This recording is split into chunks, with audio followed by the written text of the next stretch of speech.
Na Fórmula 1, a linha que separa um gênio da engenharia com um fora da lei é como que você vê o livro de regras. Em 1978, um projetista decidiu ler as regras da FIA com uma malandragem tão brilhante, mas tão absurda, que ele basicamente colocou um eletrodoméstico na traseira de um carro de Fórmula 1 e humilhou todo o grid. A história de hoje é sobre o dia em que o desespero mecânico forçou a criação do carro mais bizarro da categoria. Um Fórmula 1 que sugava o chão como um aspirador de pó. Venceu a única corrida que disputou com uma facilidade até constrangedora e depois foi banido. Ou melhor, não foi banido, ele foi aposentado por um grande acordo político envolvendo o nosso conhecido Bernie Ecclestone. Hoje vamos detalhar a genialidade de Gordon Murray e o lendário Brabham BT46B. Esse é o nosso vídeo de hoje, sejam muito bem-vindos, eu sou o Will Bueno e este é o Botequim GP. E para você que gosta de inovação, mas no seu guarda-roupa você precisa conhecer as peças da Minimal Club. Para você que é um homem raiz, que gosta de se vestir bem, com conforto, qualidade extrema e sem firulas, acesse minimalclub.com.br. Lá você encontra camisetas feitas de algodão egípcio, como essa aqui que eu estou usando, que não desbotam, vestem perfeitamente e são realmente muito confortáveis. Use o nosso cupom BOTEQUIMGP para garantir um desconto excelente na sua compra. Apoie quem apoia o Botequim GP, então vai lá em minimalclub.com.br e faça o seu pedido. Para a gente entender essa loucura que foi esse carro, a gente precisa olhar para o grid de 78. A equipe Lotus, comandada por Colin Chapman, tinha acabado de lançar o modelo 79 e esse carro, foi o que aperfeiçoou o chamado efeito solo. Basicamente, as laterais do assoalho tinham formato de asas invertidas que aceleravam o ar embaixo do carro e sugavam a Lotus para o chão. Então, nas curvas, o Mario Andretti e o Ronnie Peterson, parecia que estavam andando em trilhos. O carro era super estável e eles conseguiam fazer essas curvas aí, porque o carro estava grudado no chão, muito downforce, então eles conseguiam fazer essas curvas com muito mais velocidade do que os seus concorrentes e, obviamente, com muito mais controle do carro. E ninguém ali, nenhuma outra equipe conseguia acompanhar os carros da Lotus. O Gordon Murray, projetista da Brabham, olhou aquilo e pensou: precisamos copiar. Mas ele tinha um problema físico, que era praticamente impossível de resolver. O motor que a Brabham usava era um Alfa Romeo Flat 12, era um motor com 12 cilindros deitados e ele era incrivelmente largo e ocupava quase que todo o espaço inferior do chassi. Ou seja, não tinha espaço físico para desenhar os túneis de ar nas laterais. Então a Brabham estava ali praticamente fadada a perder um campeonato por questões de largura do seu motor. Mas aí Gordon Murray, que é um gênio, ele foi ler as regras da Fórmula 1 e leu um artigo do regulamento que dizia o seguinte: qualquer dispositivo com função aerodinâmica primária deve permanecer fixo. E aí, atentem que a palavra mágica ali era primária. Então, basicamente o quê? Qualquer peça aerodinâmica do carro, ela não podia se mover, ela tinha que ser fixa, mas tinha essa palavra primária aí que fazia toda a diferença. Então, o Gordon Murray teve um estalo. Ele lembrou de um carro americano, de protótipo do começo da década, o Chaparral 2J. E o que ele fez? Ele selou toda a parte de baixo do motor da Brabham com saias de borracha que raspavam o chão e instalou um ventilador gigantesco na traseira do carro, ligado direto à caixa de câmbio. E aí ele chamou os comissários da FIA e ele disse o seguinte: olha só, esse ventilador aqui gigante, ele não é uma peça aerodinâmica, tá? O que ele faz? Ele serve para esfriar o ar, para puxar o ar, para esfriar o nosso radiador, e eu coloquei inclusive o radiador ali bem em cima do motor. Bom, os comissários da FIA foram analisar, pegaram seus instrumentos de medição, fizeram os testes e chegaram à seguinte conclusão: 55% da força desse ventilador estava realmente indo para o radiador e 45% estava sugando o ar debaixo do carro e criando ali o downforce para o carro. Mas, lembra da palavra mágica? 55% é maioria. Então, a função primária daquela peça era a refrigeração, logo, aquela peça estava dentro do regulamento e os comissários da FIA carimbaram. Não, isso aqui é legal, o carro é legal, a função primária é a refrigeração. Então, tá tudo certo. Aspirador de pó, né? Ele tinha um ventilador, ele tirava quase 40 cavalos do motor, mas ele sugava todo o ar de toda a parte de baixo do carro. Então o carro andava pregado no chão.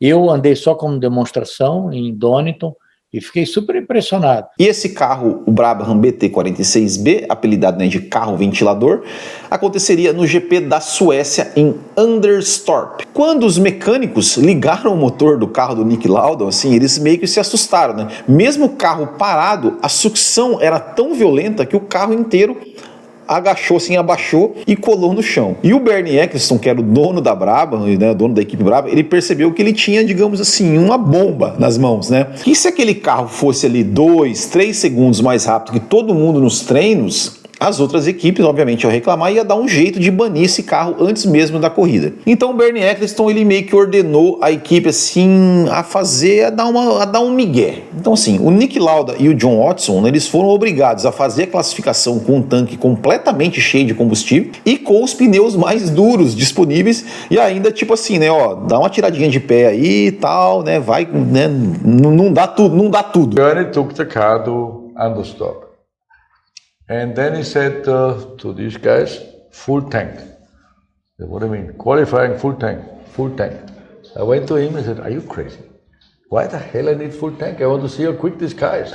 I want to win this race. Full tank. Bernie said, you know why you qualified full tank? If you would have been quick, we would have been disqualified before the race. E o Lauda, né, disse até que ele teve que tirar os pés na reta de propósito. E, adivinha, mesmo fazendo tudo isso, andando devagar, fazendo de tudo para andar mais devagar, eles se classificaram em segundo e terceiro no grid, atrás apenas da Lotus do Mario Andretti. O regulamento diz claramente que é proibido tudo que se move na parte externa do carro. Daí, talvez, a solução encontrada por Gordon Murray de revestir essa hélice, que seria a parte móvel, com uma chapa de alumínio. Mas, de qualquer forma, há alguma coisa móvel no carro. Na corrida foi um passeio, né? A Lotus do Andretti até liderou no começo da prova, mas o Lauda, né, estava ali, enfim, acompanhando e só esperando o momento, né? Então, assim, quando esse ventilador ligava, a Brabham, né, tinha assim uma aderência absurda. O Lauda, então, fez a ultrapassagem sobre o Mario Andretti, e o Andretti acabou ali ficando para trás e depois ele abandonou a prova, e o Nick Lauda, então, venceu com uma margem, assim, de 34 segundos sobre o segundo colocado. O Colin Chapman, né, e as outras equipes ficaram ali, obviamente, furiosos, né? O Mario Andretti, ele foi para a imprensa dizer que esse ventilador, assim, ele era um perigo, porque jogava pedras, né, e poeira no capacete de quem vinha atrás, e o Nick Lauda, né, com aquele estilo Nick Lauda de ser, né, sensacional, rebateu dizendo assim, ó, que abre aspas, o meu carro só está varrendo a pista e deixando limpinha para vocês, fecha aspas. Ah, cara, eu adoro o Nick Lauda. E a pressão, né, sobre a FIA, obviamente, que foi grande, todo mundo estava querendo que o carro fosse banido. Os comissários da FIA desmontaram o carro de novo, fizeram novos testes e tal, e falaram, não, o carro é legal, a vitória está validada e é isso aí, né, não tem o que fazer. Mas então, se o carro era legal, se a FIA testou que o carro era legal, por que ele nunca mais correu? The FIA actually came down to the Brabham factory to check, to make sure it was legal or illegal. And what we had to do, had to start the car up, and they were measuring the air going in through the radiator. And they were trying to measure how far the car would go down.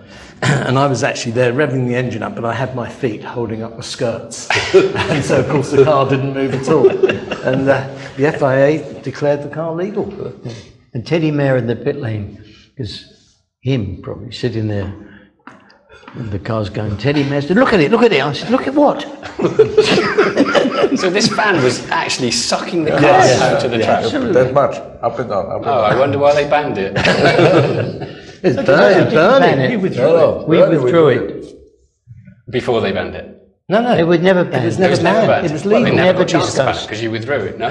We withdrew it. They couldn't have banned it because it complied with all the regulations. E a resposta é política. O Bernie Ecclestone estava ali no meio da criação da FOCA, né, que é a associação que organizava as equipes e brigava, né, pelos direitos de transmissão de TV. E as outras equipes, obviamente, ameaçaram boicotar essa associação, né, e implodir os negócios, né, do Bernie Ecclestone ali, se esse carro ventilador, aspirador, não sumisse. O Bernie, percebendo que a FOCA lhe daria poder e influência, e que ele poderia ganhar muito dinheiro, né, ou seja, negociando os direitos de transmissão e os direitos, negociando os contratos com os autódromos em nome de todas as equipes e obviamente ficando com uma grande parte disso para o bolso, ele pensou, bom, é melhor eu escolher aqui um negócio em vez da minha própria equipe. Então ele fez assim um acordo de cavalheiros, né, com o pessoal das outras equipes, aposentou o carro voluntariamente e o Brabham BT46B virou carro de uma corrida só. E é aquela coisa, né? Na Fórmula 1 muitas vezes a engenharia ganha na pista, mas perde na sala de reuniões. E tem outra coisa, né? Pilotar esse carro não era fácil. Na verdade, sim, era até, digamos, meio aterrorizante, segundo descrição ali dos pilotos que pilotaram. E eu fiz um vídeo exclusivo ali para os apoiadores do canal, contando os detalhes que o Niki Lauda relatou sobre como que era guiar esse carro e porque isso era contra todos os instintos humanos, segundo palavras dele mesmo, que ele confidenciou na sua autobiografia. Então, se você quer saber sobre essa história, clica aqui em Seja Membro, torne-se um apoiador do Botequim GP, que além de conteúdo exclusivo, você também ali concorre a prêmios, né, e pode, enfim, e nos apoia. E se você não pode apoiar, não quer, deixa só o like aqui nesse vídeo aqui, que já ajuda pra caramba. Certo? Muito obrigado, grande abraço a todos, até o próximo e tchau.